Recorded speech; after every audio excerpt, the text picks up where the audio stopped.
এই মালিক মালিক মালিক, আপনি বলেছিলেন না আমার স্ত্রীকে এখানে কাজ আনার জন্য, তাই নিয়ে এসেছি। ও আমার স্ত্রী কমলা। এই নমস্কার করো। নমস্কার সাহেব। নমস্কার মেম সাহেব। মালিক ও না সব রকম কাজ করতে পারে, আপনি বলুন কি কাজ করতে হবে। তেমন কোনো কাজ নেই, শুধু সকাল সন্ধ্যা আমাদের বাড়িতে কাঠের ঘন্টা বাজিয়ে পুজো করতে হবে। মালিক আপনারা শুধু এইটুকু কাজের জন্য ওকে এখানে ডেকেছেন?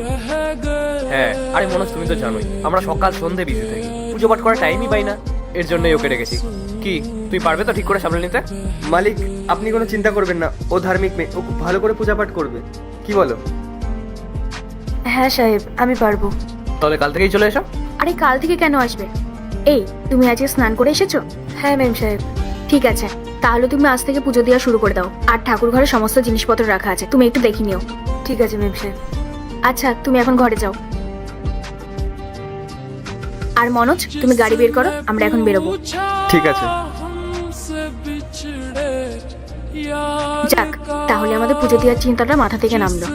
হ্যাঁ তুমি ঠিকই বলেছো, এই কাজ বাজে চক করে পড়ে না পুজো দেওয়ার জন্য টাইমই পাই না। আচ্ছা চলো এখন, নাহলে আবার মিটিংয়ে যাওয়ার জন্য লেট হয়ে যাবে। আমাদের যে জার্মানি ক্লায়েন্টসরা ছিল না, ওরা ওদের সব অর্ডার ক্যান্সেল করে দিয়েছে। ওরা আর আমাদের প্রজেক্টে টাকা ইনভেস্ট করবে না বলেছে। আমি এই প্রজেক্টটাকে দাঁড় করানোর জন্য না অনেক জায়গা থেকে লোন নিয়েছিলাম, এখন এই প্রজেক্টটা বন্ধ করতে হবে।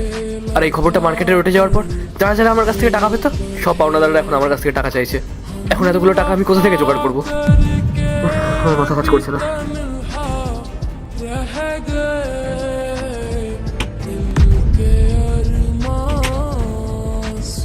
কি হয়েছে রাহুল?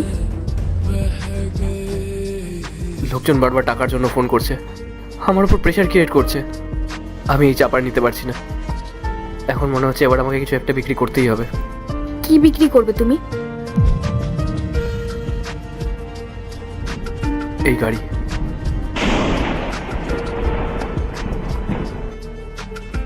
মালিক আপনারা আমাদেরকে ডেকেছিলেন?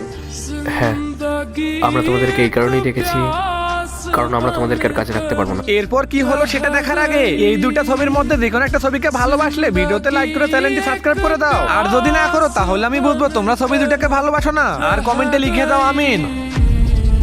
কিন্তু কেন মালিক? আমাদের পরিস্থিতি এখন ভালো চলছে না, আর তোমাদেরকে মাইনা দেওয়ার মতন টাকাও আমাদের কাছে নেই। তোমরা অন্য কোথাও কাজ দেখে নিও। দেখুন ভালো খারাপ সময় তো সবার জীবনেই আসে, আমি না হয় কয়েক মাস বিনা পয়সায় আপনাদের হয়ে কাজ করে দেব। দেখো, আমরা অনেক সমস্যার মধ্যে আছি, কাল আমাদের গাড়িটাও বেচে দিয়েছি। তা পরের পার্ট চাইলে কমেন্ট করো।